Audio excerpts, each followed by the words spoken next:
where there's been a big debate in the Parliament this morning on the future of the European Union. And I made a little speech this morning where I told them that whatever they say, whatever they think, almost doesn't matter, because there has been an attitudinal shift amongst the voters in the European Union that I think spells the end of this project in its current form. This is what I said. Mr Verhofstadt this morning said the people want more Europe. They don't.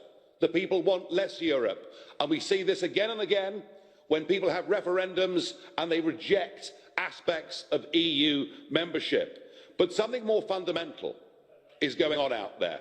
Yes, you can say they're lying, and I've no doubt that many of you here, when you hear what I'm about to say, will probably despise your own voters.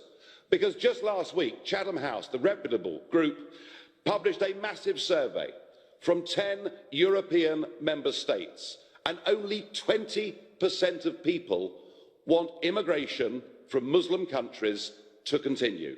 Just 20% want us to keep on allowing people in from Muslim countries, which means your voters have a harder line position on this than Donald Trump or myself or, frankly, any party sitting in this Parliament. And that is where we're going. And I simply cannot believe that you're blind to the fact that even Mrs. Merkel has now made a U-turn and wants to send people back. Even Mr. Schulz thinks that it's a good idea. The fact is, the European Union has no future at all in its current form, and I suspect you're in for as big a shock in 2017 as you were in 2016. Well, what can you say? It is a remarkable piece of polling. Chatham House, a very reputable group, in many ways a very establishment group, and they polled 10,000 people across 10 different European countries, big countries mostly, and they asked them a simple question: should all further migration from mainly Muslim countries be stopped? And the results were astonishing. In Poland, 71% said yes. In the United Kingdom, it was below 50%. In Spain, it was below 50%, but in Germany and the others, it was all consistently well above 50%. But only 20%, only 1 in 5 out of this 10,000 survey thought actually that maintaining some form of immigration from these countries made sense. Now, I have spent much of my political career arguing that immigration should be controlled, fighting and saying we must be careful about allowing terrorists into our country, and we need to vet carefully. But I myself would never, ever suggest that we should totally ban people ever coming to Britain to settle from those countries. And all that Donald Trump tried to do was to put in a 90-day suspension whilst they worked out what the vetting should be. So I'm asking you this question tonight: do you think that the concern now of voters over Muslim immigration has reached the point of hysteria? Are we simply going too far? And I've been painted out as being this hardliner. I actually think that a total ban on anyone from these countries coming to the United Kingdom or France or elsewhere, frankly, is taking this too far and is likely, possibly, to even provoke more extremism. But please let me know what you think on this vexed issue. Call me now on 0345 60 60 973, text me on 84850, tweet me on @LBC using the hashtag Farage and LBC, and watch us live on the Facebook page now. And I'm going to go straight to Gareth in Liverpool. Gareth, the European voters are clearly miles away from their leaders. Are they being somewhat too extreme with this view? Absolutely not. Nigel, before I go on, can I just say great honour to talk to you, and I want to say a massive thank you for all the work that you've done. You've spent the last 17 years trying to talk yourself out of a job, essentially. I have. No, Gareth, I am the turkey that voted for Christmas. Don't worry about that. But back to this question. Right. Yeah, sorry. No, I think people are starting to see through the political correctness.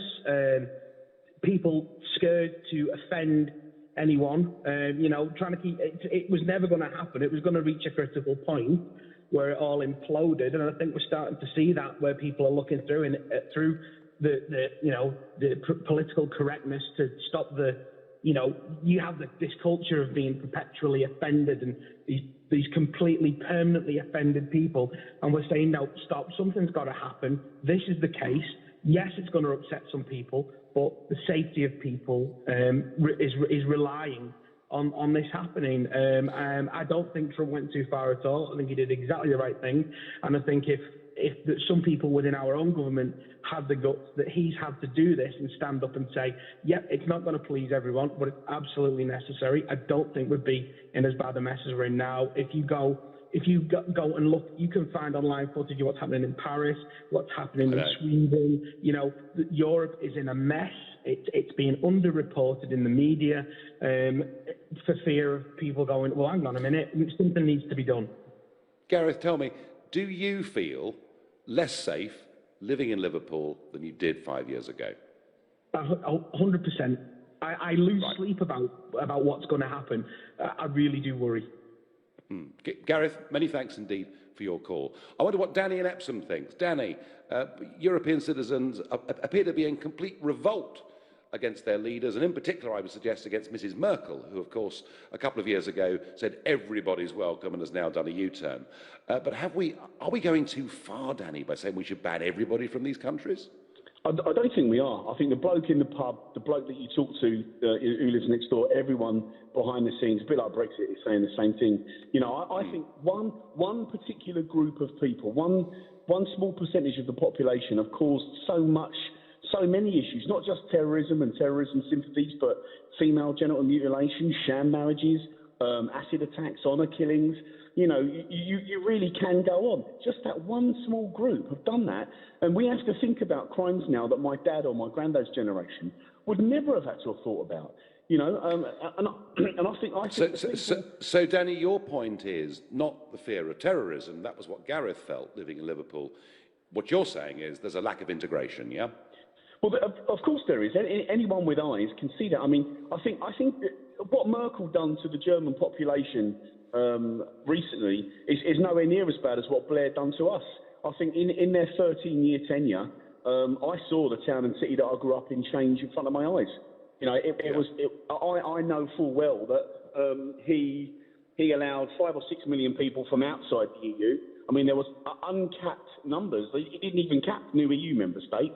And everyone I knew was just saying, have you seen where we live recently? Everyone was saying the same thing. And do you know what, Nigel? I think that if Blair hadn't have done that, we might not have seen the revolution in British politics we've just seen.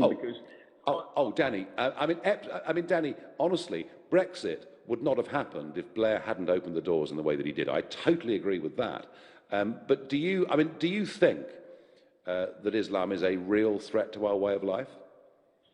I do. And whilst we all know people that are Muslim and they're lovely, I just think, you know, when people were polled after Charlie Hebdo, you know, and 25% of the people that were polled had sympathies, and you know, you hear about these madrasas and these schools, and I mean, you see people all the time purposefully not assimilating, and I think most people, right, Nigel. It's not 1972, you know, no one's against immigration, right?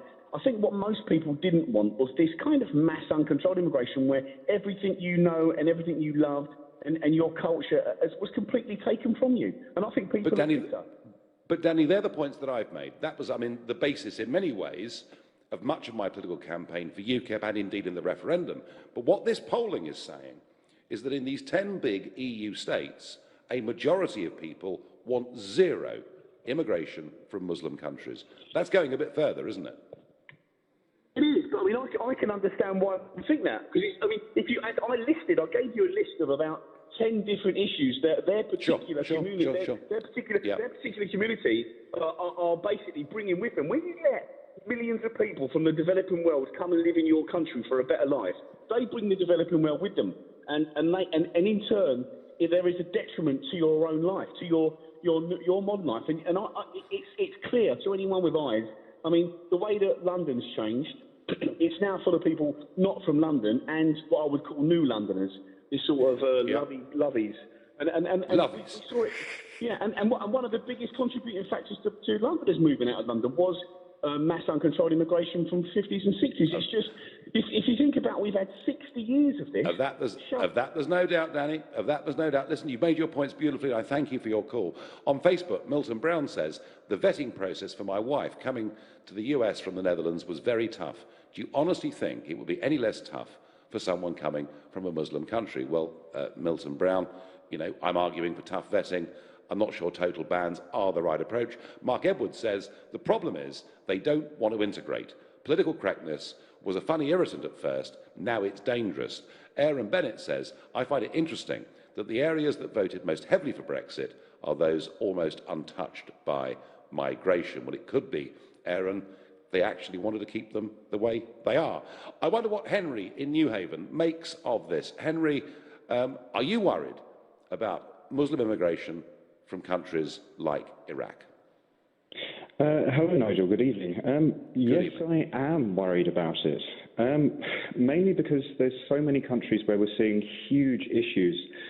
And these issues aren't just to do with the people that are coming from the countries. These are issues actually to do with the countries themselves. And I recently asked a question to YouTube, which is the fountain of all knowledge. Is Islam a religion of peace? And it came up with a wonderful debate with Zeba Khan and I believe Majid Nawaz. And they were debating against Aran Hirsi Ali and Douglas Murray.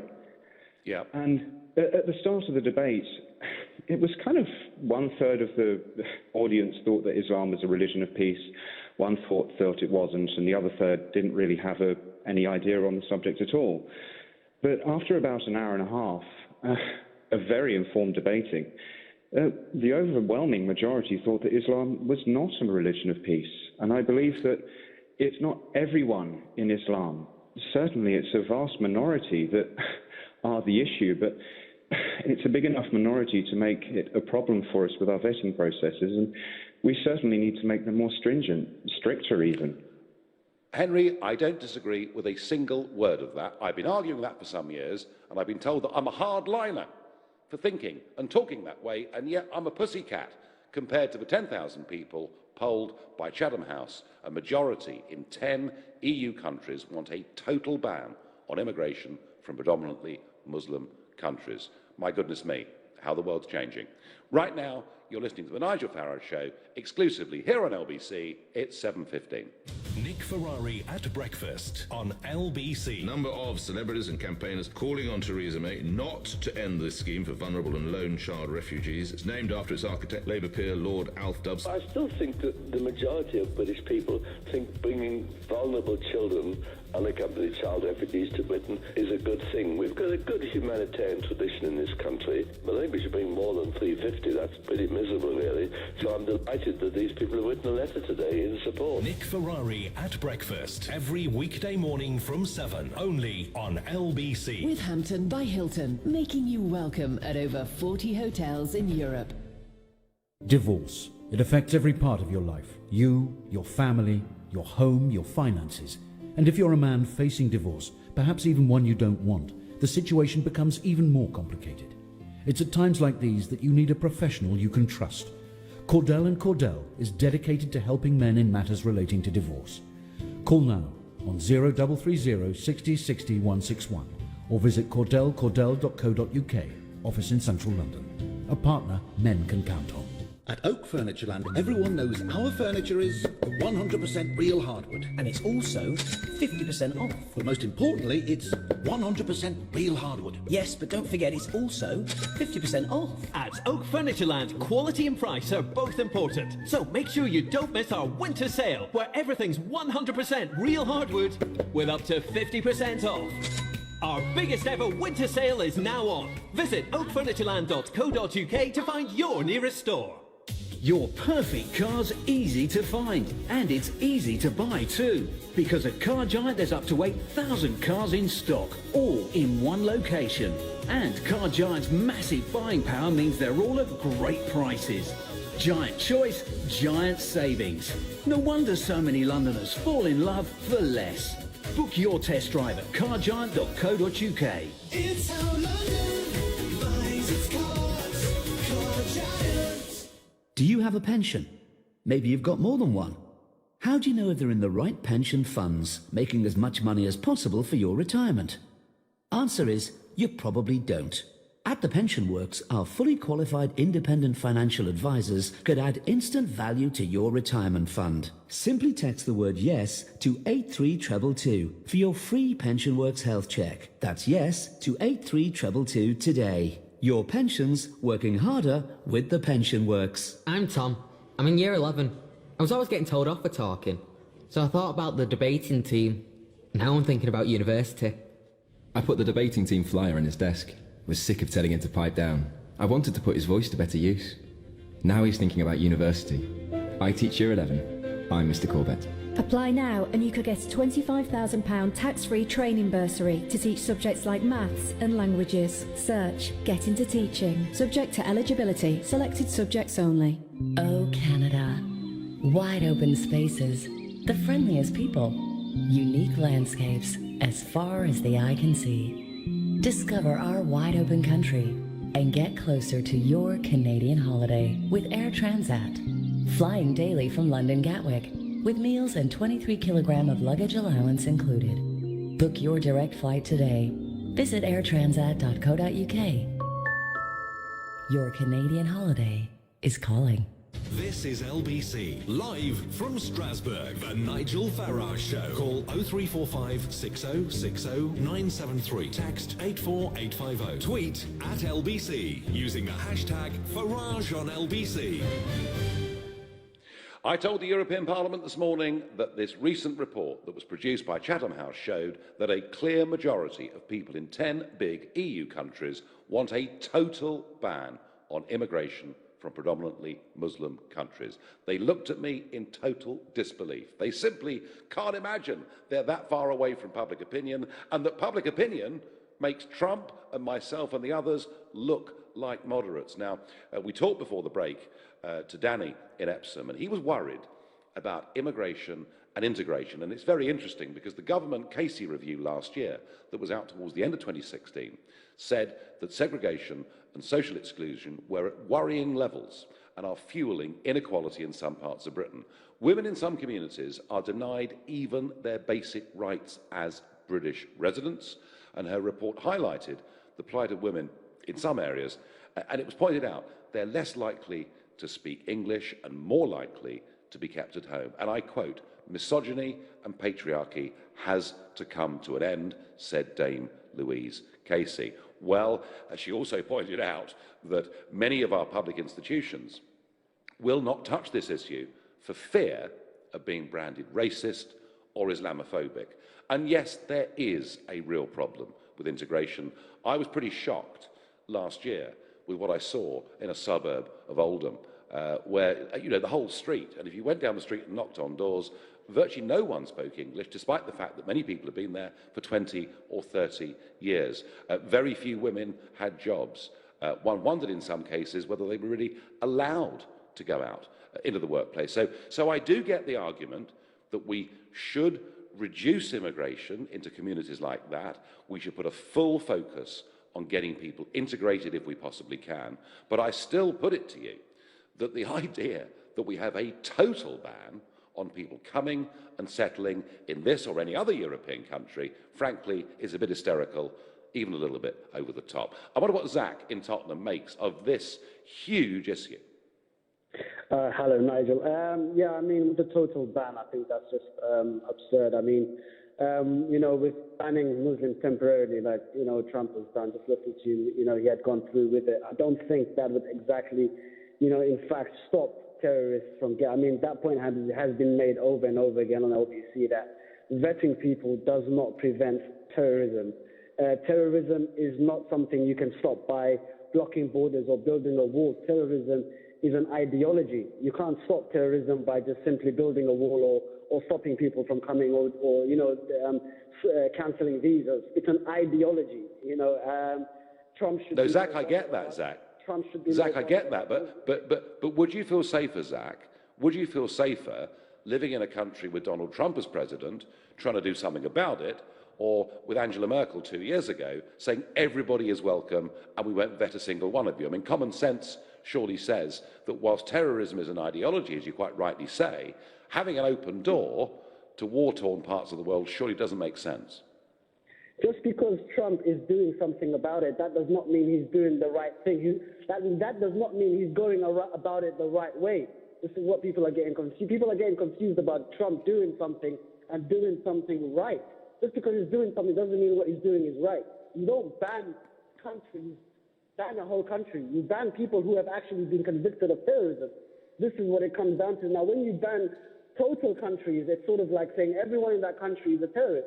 And unless we figure out who from that country is coming in, it doesn't make sense. It just doesn't make sense. Islam is a religion, and the religion needs to be understood by people who talk about it. If you don't understand Islam, then, all you're going to have about Islam is this picture about it being a terrorist religion. And it just comes down to ignorance. I'm a Muslim. I'm not against controlled immigration. I'm not against people, being patriotic about their country. But it's understanding, where does this ideology come from? This ideology does not come from every Muslim. This ideology comes from a certain group within Islam. And Trump is doing something about it, but is he doing it the right way is the question. Well, Zach, you make some very good points there. I would just add to that, of course, that the man that caused that horrific attack in Berlin in the Christmas market was a failed asylum seeker. And had that been dealt with more robustly by Italy and Germany, then that attack probably could have been stopped. Your texts and tweets coming in. Anyone who suggests restricting Islamic immigration will lead to increased terror is tacitly admitting that there is a propensity to violence interwoven with the religion, says Michael. Why is Saudi Arabia not on the list, Nigel? Come on, tell us why. Anonymous. Well, I have to say, Anonymous, I've been arguing actually for a very long time that I think Saudi Arabia, in many ways, is the worst of all of these countries, because it's from Saudi Arabia that we have seen Wahhabism promoted. That is the extremism that has led to the burqa, face coverings, and many other things. And they do that whilst at the same time refusing to take a single migrant, displaced person or refugee from Syria or any other war-torn region. So I get that.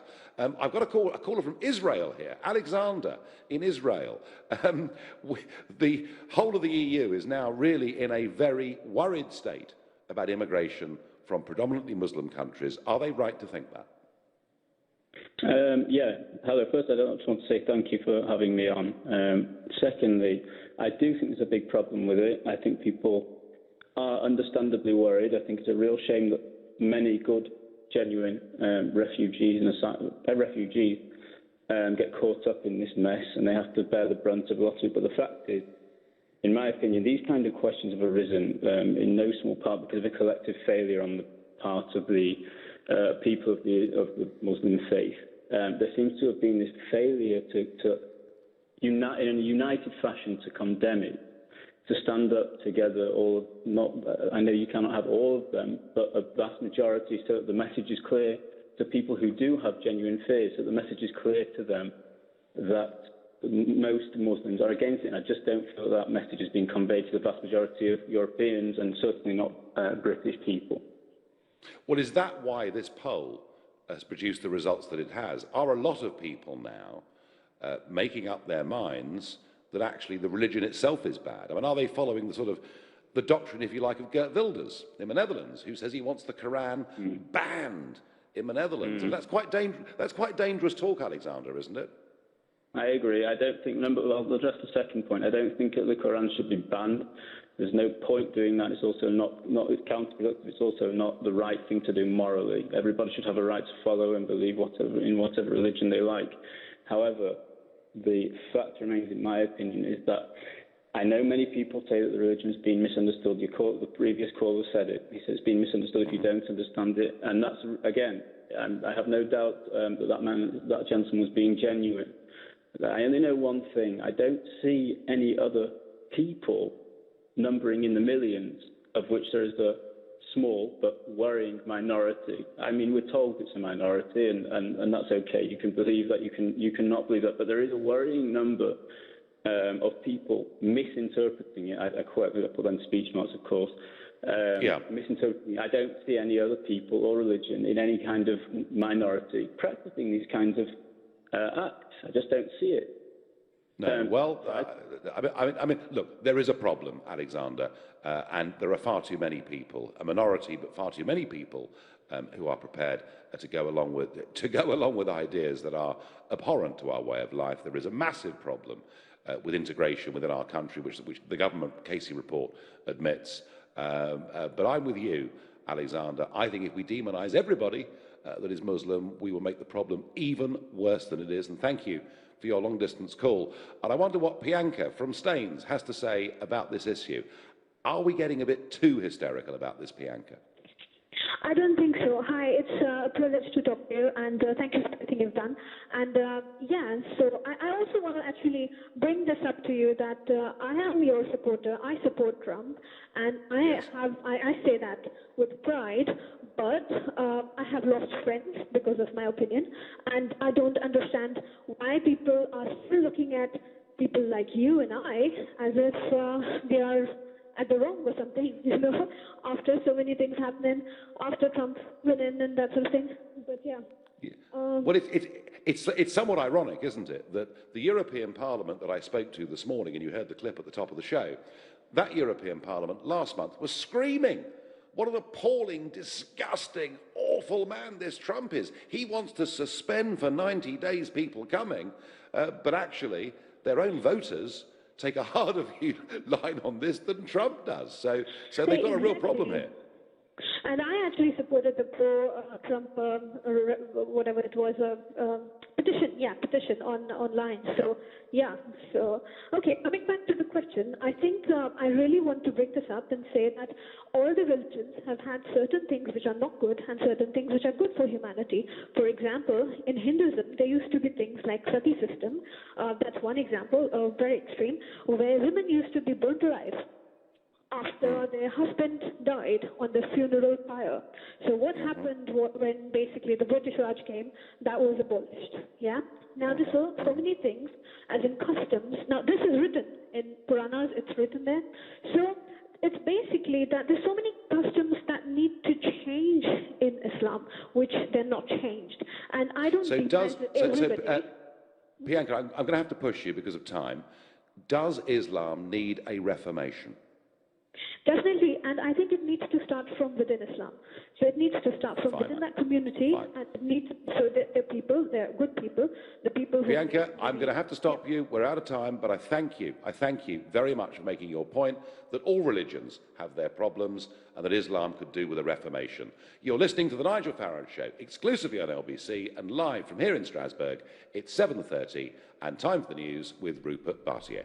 The White House says President Trump demanded Michael Flynn resign as National Security Advisor yesterday because he no longer trusted him. It's after he admitted lying about conversations he had with the Russian ambassador to the US. The Defense Secretary has told LBC he can't rule out Britain using cyber attacks against its enemies. It says the Queen opened the new £2 billion National Cybersecurity Centre in London. And it's claimed the half-brother of North Korean leader Kim Jong-un has been assassinated in Malaysia. Kim Yong-nam is reported to have been targeted by 2 female North Korean agents at an airport in Kuala Lumpur. LBC weather. Cloudy and mostly mild tonight with showers possible in parts, a low of 5 Celsius. Overcast tomorrow with a mix of sunny spells and showers, a high of 12 degrees. LBC Travel. Good evening, I'm Andy Lake. Well, the M25 still very slow clockwise between junction 22 for London Coney and 25 for the A10. That's because of an accident earlier on. All lanes are back open now though. The M4 also queuing coming into London, approaching junction 2 for the A4 at Brentford. It's down to just one lane because a car's broken down in the inside lane. The North Circular still slow eastbound between Staples Corner and Henley's Corner. That's after a car broke down. In Cheshire, the M65 is queuing westbound between 14 for Hapsford and 10 for the A49 at Stretton after an accident earlier. And in West Yorkshire, still severe delays westbound approaching junction 27 for Gilderson. There was an accident and a fuel spillage this afternoon. All lanes have finally just been reopened though. As for the rails, quite a few things to look out for. Thameslink have delays of around 15 minutes northbound at Farringdon. A train's broken down there. London Midland and Virgin Trains West Coast have delays northbound as well via Watford Junction after a passenger was taken ill. And do beware on the Tube network. Chiswick Park Station on the District Line and Southgate Station on the Piccadilly Line are closed. For more real-time traffic updates, go to lbc.co.uk. This is LBC. The family member who was concerned. The neighbour who felt uneasy. The teacher who was worried. The coach who noticed at practice.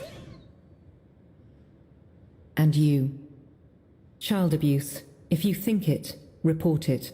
Visit gov.uk/tackle child abuse to find out how. Together, we can tackle child abuse. You're the backbone of our business. Strong, reliable, plus you look great. And you're really well built. Oh, cheers, Steve. Not you, Terry.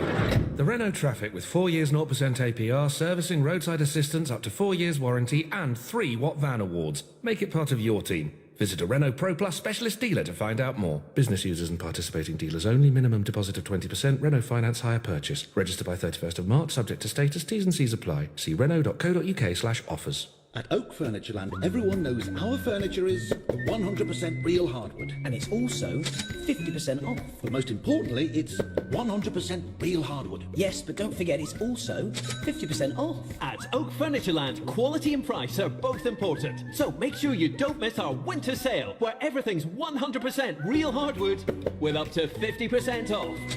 Our biggest ever winter sale is now on. Visit oakfurnitureland.co.uk to find your nearest store. Do you have a pension? Maybe you've got more than one. How do you know if they're in the right pension funds, making as much money as possible for your retirement? Answer is, you probably don't. At The Pension Works, our fully qualified independent financial advisors could add instant value to your retirement fund. Simply text the word YES to 83222 for your free Pension Works health check. That's YES to 83222 today. Your pensions working harder with The Pension Works. Introducing QuickBooks Connect, the big event to grow your small business on March the 7th at Tobacco Dock. Hear the stories of big-name entrepreneurs like business magnate Lord Sugar, small business guru Mary Portas, and many more. Connect with industry experts and network with peers. Learn practical skills during a full day of workshops, like how to find new customers using social media. Find out more at quickbooks.co.uk/grow. Register now for only £48 with promo code GROW.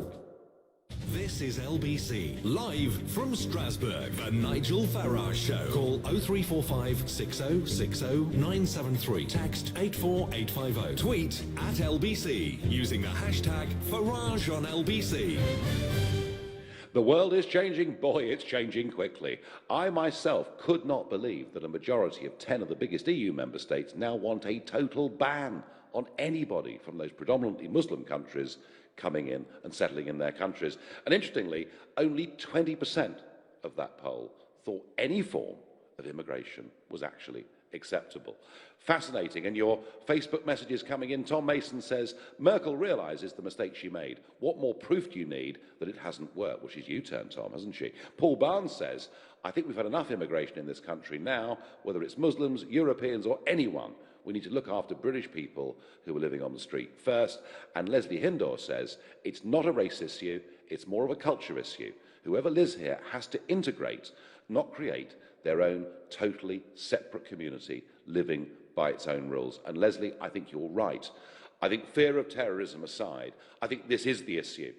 And I think it's absolutely disgraceful that in our country, the race relations industry have spent so much of the last 40 years actually deliberately seeking to divide us rather than trying to bring us together. And our leaders, our gutless leaders, who aren't even prepared to stand up and defend the fact that we live in a Judeo-Christian culture. We're tolerant, of course we're tolerant, of all different religions and different minorities. In fact, the British, I would say, are probably the most tolerant country in the whole of Europe. But what we really don't like and what we object to are people being able to live, frankly, under a different set of laws to us. And there's been too much of that going on, too much of a blind eye that's been turned by the police and many others for fear of being seen to be racist or Islamophobic. And I think what this poll tells you is that needs to stop, and it needs to stop now. That's my view. What does Cynthia in Honour Road think of this? Cynthia, good evening. Hi, I think that we just need to be totally honest with ourselves. You know, a lot of the issues that we do have stem from mistakes that we've made in the past. You know, you can't really tell, and I'm excluding the European Union for now, you can't really tell people from outside the European Union that they can't come here because you were in their countries taking them back to your country to build your countries, you know. Like, my parents come from, like, Africa, and, you know, they were first generation migrants. They came here, they worked their asses off. They've never claimed anything or taken anything. They've worked for everything that they have. And then for you to now say, oh yeah, we don't want these people, a lot of people that genuinely do come here genuinely want to contribute. But I feel like we need to start being honest and putting our hands up and saying, yes, we've made mistakes.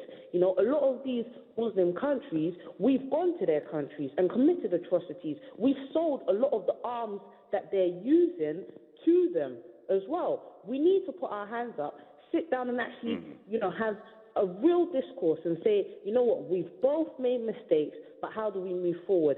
And in saying that as well, it is a two-way street. You know, we go to Saudi Arabia, we go to a lot of these Muslim countries, we're forced to conform to their rules. It should be the same situation. You know, we get thrown in jail if we don't conform, and it should not that we should start throwing people in jail over here, but we should start forcing people to conform or to, as you say, to integrate and to learn English and to get involved. You know, it is a two-way street, and I feel like everyone has made mistakes. Mistakes have been made on every side, but we just need to start being honest. Cynthia, I think you've made your point extremely well, and I do agree with you.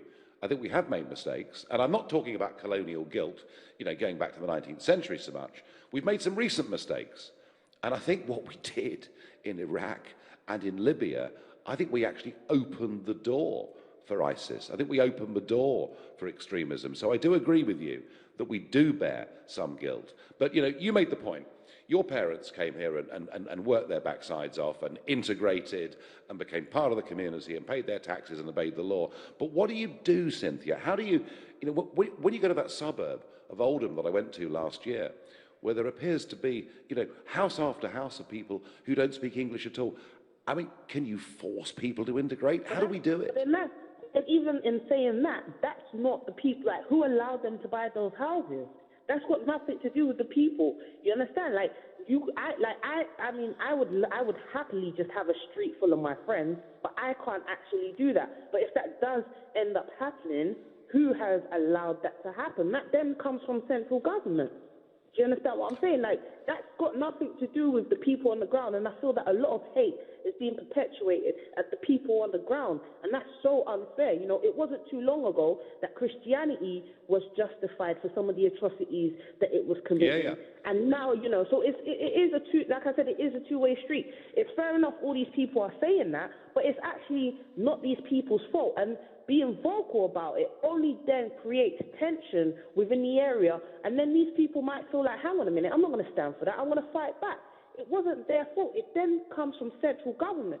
So you need to now speak to central government. But even they know that their hands are tied, because all this history then comes into effect, because if they make a wrong move, they will be accused of racism. If they don't do enough, then they're accused of not doing enough. And I think we really just need to actually put as many heads as we can together and come up with a solution that is beneficial to everybody without pointing fingers. We've got a lot to do, Cynthia, and thank you. Your texts and tweets, Nigel, most of this Muslim immigration is happening through the asylum loophole. Until that is closed, we will continue to have this problem. Anton, I get one here. Farage, it starts, which gives you a clue, doesn't it? You now purport to be concerned about women and patriarchy, yet you dismiss Trump's misogyny as just locker room talk. You're a total fraud, rabble-rouser and slimy opportunist, says Joe. Well, thank you. Nigel, would Germany, France or the UK be better places to live if they were Muslim-free? John from Romford. Well, John, you know, the answer to that is that there are a lot of Muslim people living in Britain, integrated, working, paying taxes, obeying the law. And my concern with this opinion poll, my concern with the speed at which people are making their minds up on this issue, my concern is that we could finish up demonising good people, and that is my concern. But I wonder, back to your calls, Paul in Liverpool, is a total ban of people coming from predominantly Muslim countries just a little bit over the top, Paul? I went to a mosque in Liverpool. People have been talking about trying to understand Islam, to try and get a grasp of what Islam's all about. And the imam, who was standing in front of the congregation, he said, Allah has given us this country, and every knee will bow at the name of Allah. Islam is a takeover movement. It already believes that Allah has given them this country. They're just taking over. We will have one choice, either convert or go. We will be pushed aside. Now, why are we allowing this to happen? This is colonization. This is takeover. Why have our elite allowed this over the generations? The Muslim population has exploded in this country. In 1971, there was just 70,000 Muslims. Nobody knows how many there are now. There may be as many as 7 million. We know there are 2,000 mosques in Britain now. When the Queen came on the throne, there was only one. Islam is exploding in this country. Its demography is increasing dramatically, and we're under serious threat. And people have got to wake up to this problem. We've got to do something about it. Do we let Islam simply take over? No. We have to stop immigration, yes, but their birth rate is exploding as well. They're filling up the maternity hospitals. We're going to reach the point where we're going to have to say to the Muslims, it's time to go home. Go back to the Dar al-Islam. You don't belong in the West. You've nothing to contribute here. Those who have integrated can stay, but if you want to remain in your way of life, which is anathema to the West and is totally against our culture, you must go. That's where we really should stand. Paul, it's strong stuff. I don't know what the Muslim population is. The last estimate I saw was something just over 3 million. What is true is that it's increased by 75% over the course of the last 10 years. So that is absolutely true. And whilst you have found an imam who is talking about a takeover, I mean, you think we're involved here, Paul, in a cultural war, don't you? You think it's Christianity versus the rest, basically. Islam, it's their duty to take ground for Islam. That every Muslim has that duty imposed upon them. They have got to take territory. Islam is an expansionist religion. It's a political system as well. It's an imperialist system, and it's expanded around the world, and it's continuing to expand. Do we let them take over, or do we stop them? That's the issue. Paul, no, you make your point incredibly powerfully. I'm particularly keen to hear from Muslim callers in the last part of this show who tell me, please, that you've not been told to take over the country, because I'm certain, however strongly Paul feels, and whatever bad things have been said, and there have been too many, I'm certain there are very large numbers of Muslims living in Britain who, for them, this is a nightmare. This cultural divide widening is making the lives for them and their kids worse. And I'm very keen to hear from any of you. Right now, you're listening to Nigel Farage, live here from Strasbourg, and the time is 7:45. Coming up at 8 on LBC, Clive Bull. David Davis says the rights of EU citizens here and Brits living in the EU must be the first item on the Brexit talks agenda. Do you agree? Clive Bull on LBC. Selling is just as easy as buying on eBay. Come on, Dan. You promised you'd clear out your bedroom during the school holidays. Look at all this stuff you don't play with anymore. Giant water guns? You spend way too much time playing on these things. Video games? And you haven't been near a court in years. Tennis racket? I'm not sure you need this anymore. You're 16, Dan. Giant cuddly teddy bear. With millions of buyers ready and waiting, there's no better place for you to sell than eBay. The ultimate surprisingly good clear out of his bedroom shop. I know how to avoid a soggy bottom. I know the name of cinema's most famous white shark. I know all the things you can do with a Maris Piper. And I definitely know the TV show that made this music famous. But I don't know my state pension. There's a simple way to find out when you can get your state pension and how much it'll be. Search Your State Pension and get to know yours. A big night out. A lumpy bed. There are so many things that can keep us awake. But if you can't sleep because you're worried about paying the bills, we can help. Capitalise provides free, impartial and confidential face-to-face support to help people in trouble manage their debt. Find out more at capitalise.org.uk. This goes out to Gavin Owen, founder of SpaChem, chemicals for spas and pools. Gav's not just dipped his toe into starting a business, by GoDaddy he's dived right in. At first he was a small fish in an even smaller pond, but GoDaddy's email marketing tool really opened the floodgates. Now things are going swimmingly. He's my man, the merman. This spot's for you, G. Go SpaChem, go Daddy. taking your business online. At Oak Furnitureland, everyone knows our furniture is 100% real hardwood. And it's also 50% off. But most importantly, it's 100% real hardwood. Yes, but don't forget it's also 50% off. At Oak Furnitureland, quality and price are both important. So make sure you don't miss our winter sale, where everything's 100% real hardwood with up to 50% off. Our biggest ever winter sale is now on. Visit oakfurnitureland.co.uk to find your nearest store. I was kind of restricted in what I could eat. I had loads of discomfort. It really got to a point where I needed to have my teeth restored. If it's time for dental implants, talk to Darwood and Tanner. Their pioneering treatments have helped many patients who thought having permanent teeth again would be impossible. Having all of my teeth restored just gives you the confidence and the feeling of when I was younger, having fixed teeth. Visit whenyousmile.com. The Nigel Farage Show, live from Strasbourg, only on LBC. That a majority of people in 10 big EU states now want a total ban on anyone coming into their countries from predominantly Muslim countries in the Middle East and North Africa is an astonishing shift to public opinion. And our last caller, Paul in Liverpool, said, well, as far as he's concerned, Islam wants to colonise and completely take over our country. And I'm particularly keen to hear from people who are practising Muslims who say, no, no, no, that is not what we're about. Our first caller is Feros in Wembley. Feros, tell me how you feel about this issue. Are we getting a bit hysterical about immigration from Islamic countries? Hi, Nigel. Thanks for having me on. Just to answer Paul, if you believe in God, God has created yourself and myself and my parents and all the people from Adam and Eve. And God has created this earth. Therefore, if the Imam has said God has created this country, which is absolutely right, God has created America, your lovely country, all the countries. So the answer is God has created everything. That's what the Imam says. Paul didn't understand that. Paul created, I am from Bangladesh. Bangladesh has been created by them. Now, that is Paul's answer. God has created everything. That's what we believe. Myself, my kids, everything he has created, even the earth, also the United Kingdom. So that is for Paul. However, now these 10 developed countries, they say that they want to ban completely from these Muslim countries. I don't know how many Christian people are being killed by Muslims. Right. George W. Bush and Blair killed 1.5 million people in Iraq. They are Muslims. Now, will Germany and these 10 countries ban America and Americans to all Christians to come to their countries because of their religion? 1.5 million people. You count them, number one. Number two, Mao Zedong killed a lot of people. Hitler killed a lot of people, millions of Jews. Will you ban, or these developed countries will ban this all Christian country from Germany? This Modi, Narendra Modi in India, he has killed huge number of people. But there's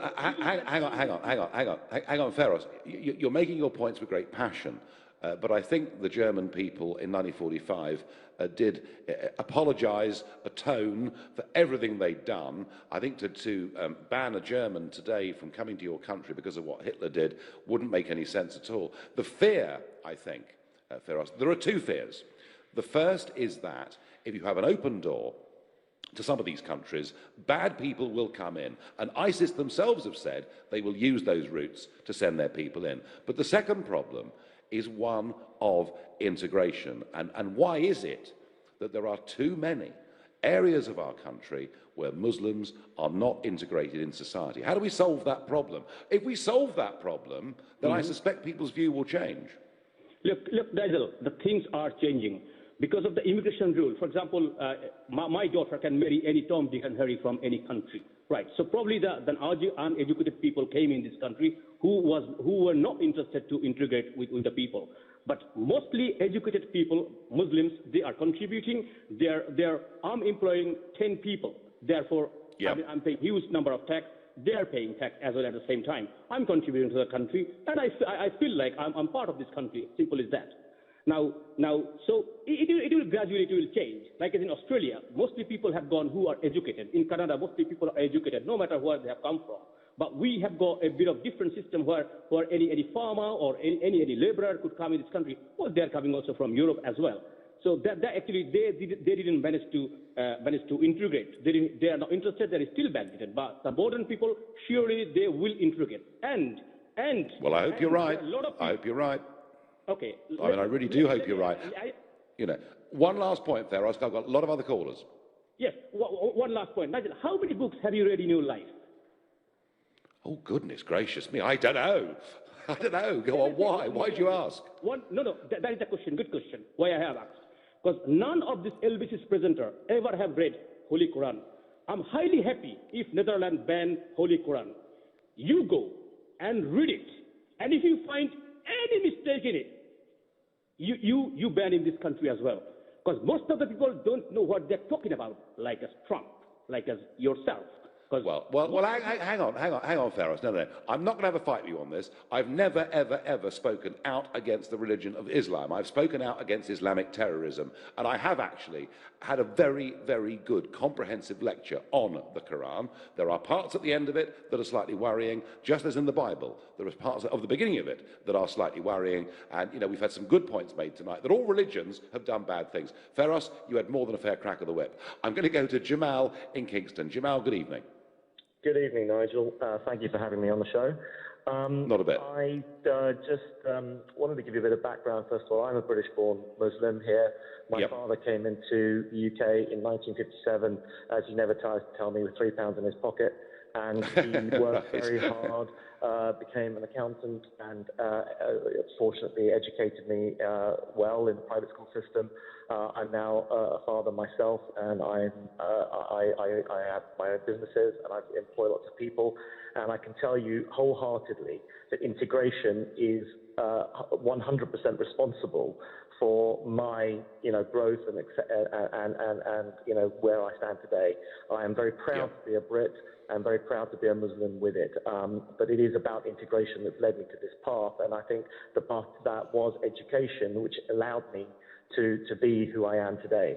That's the background. I will say, in terms of where I stand on this issue, I think that I'm going to be a little controversial now. I don't mean to be combative, but I think you, in your campaign at the time when you were I'm very pro-Europe. I voted to stay in Europe. I think you won your ticket. You mean the European Union, Jamal, don't you? The European Union. I do mean the European Union. Thank you. It's very different. It's nothing to do with Europe, but go on. I appreciate the European Union, excuse me. In terms of, part of your campaign, there was that famous poster with you standing with all the immigration people behind you. That allowed you to win the place, and I'm very, very anti what Trump is doing in the States in terms of, the blanket statements. And I think that what he's playing on and what the Brexit vote ended up doing, and it's actually what Paul, it's voters like Paul who don't understand. You made the point there are 3 million Muslims in this country. That's 5% roughly of our nation. And at the end of the day, it is the takeover point is absolutely, it's an uneducated view. The fact is that Muslim is a religion of peace. The Quran, you rightly said, it does have some worrying bits in it, but they are, like most religions, like the Bible, its interpretation. And at the end of the day, I am. The thing is that as a Muslim, what people don't realize, it is the fastest growing religion in the world, the second largest in the world. But there are so many different elements to it. There are sects upon sects of Shia. Jamal, I get that, Jamal. But can I just ask you a very quick yes/no answer? Do you understand why voters all over Europe are worried about this issue? I think I do understand, but it is the politicians who have actually played on the ignorance, unfortunately, of people in this world who actually don't understand what it is that it's a tiny minority of the 1.5 billion Muslims in the world. No. We know all that. We know all that. But Jamal, what is fascinating about this is actually the people are further ahead than any of the politicians, with perhaps the exception of Geert Wilders. They're way ahead of Trump, and that's the remarkable thing. On Facebook, James Moss says, "Love for all, hate for none," written on the front of a mosque I passed today, just to throw in a genuine example of Islam in the UK. Well, that's a very good one. Colin May says, "The legacy of Bush and Blair is being felt now more than ever. They are mainly responsible for today's problems. They unsettled the areas concerned and demolished stability." difficult to argue against that. Will in Evesham, you're my last caller of the evening. You've got 30 seconds to make your point. I just think you're playing your usual game now. You're trying to make yourself like some kind of fair broker. You know, do you think this is a racism issue? Are we going to get taken over? The reality is your destructive, negative campaign during Brexit has just as your last caller said there, has caused a lot of issues. There's been a massive increase in hate campaign. That totally disingenuous poster used in front of... well, it was true, wasn't it? It was a factual picture. Nigel, are you not running with the UKIP, Paul Little's story this evening when he was trying to claim that he'd got a close... Do you know what? We're not talking about party politics tonight. We're talking about an absolutely fundamental change, Will, that has happened. It's a big change. It's a genuine issue, Nigel. And... there's a leader of your party who's I tell you what we'll do, Will. I tell you what we'll do. We'll wish each other good night on that point. Thank you very much indeed. When we have debates on this show, we try and stick to the debates. We'll have other evenings where we discuss party politics and other things. My final thought on this is nobody in this country has been more criticised than me for talking about being strict on immigration, for saying we should be afeared of terrorism coming into Europe and coming into Britain. And I do think that Islamic terrorism is one of the greatest threats that we're going to face in our lifetimes. But we have to be careful here. We have to be intelligent here. We do not want to go to war with the whole of Islam. If we do that, we will actually further damage attempts at integration, possibly drive even more people into extremism, and our children would not thank us for it. Be tough, but be fair, and let's try and integrate what we have in this country already. You've been listening to The Nigel Farage Show on LBC. I'm back tomorrow evening at 7 o'clock, live again from here in Strasbourg. Coming up,